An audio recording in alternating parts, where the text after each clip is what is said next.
Gastronomie. Le Berry est une terre riche où la gastronomie est présente. Les plats sont le plus souvent simples mais goûteux et généreux. Dans nos campagnes, les produits locaux, les fruits et légumes de saison sont les principaux ingrédients pour des recettes faciles à reproduire. En voici quelques-unes qui vous rappelleront votre séjour dans la cité de Sully.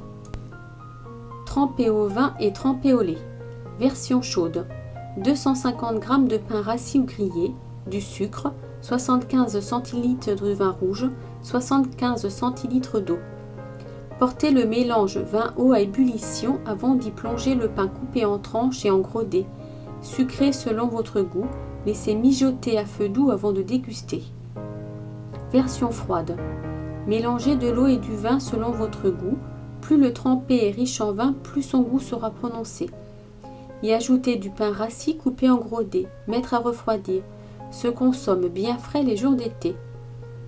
Pour les enfants et les personnes qui n'aiment pas le vin, vous pouvez faire une trempée au lait.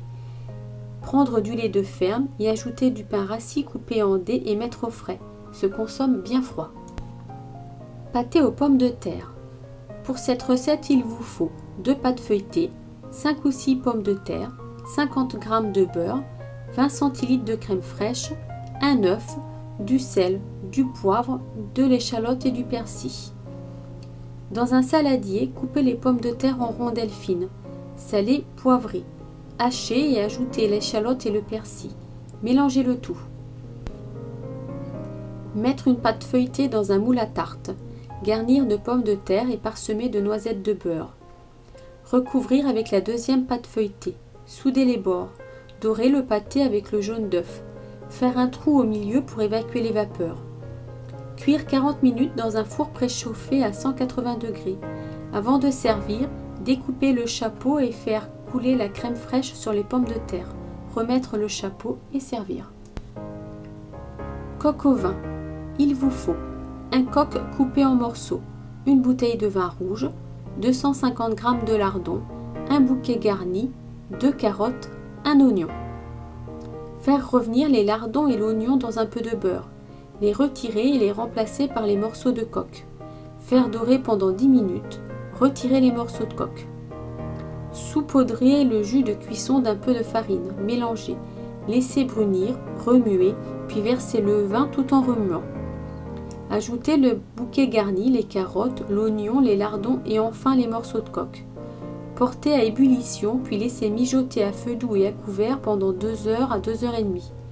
Vérifiez régulièrement si les morceaux de coq sont toujours couverts de sauce.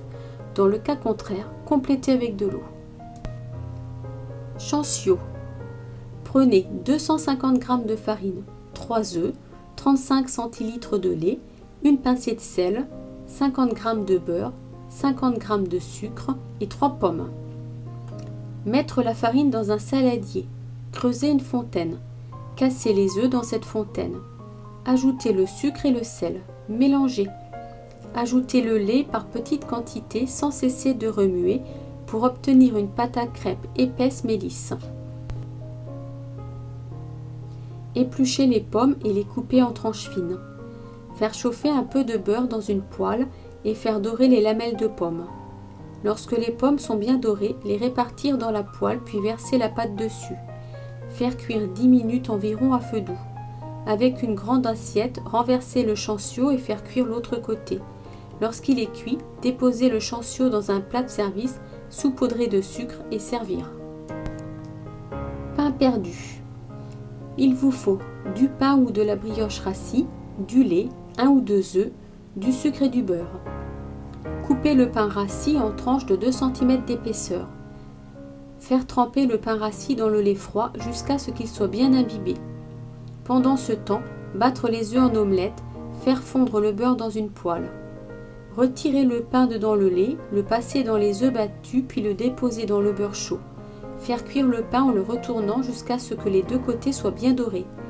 Déposer le pain cuit dans une assiette, saupoudrer de sucre et déguster.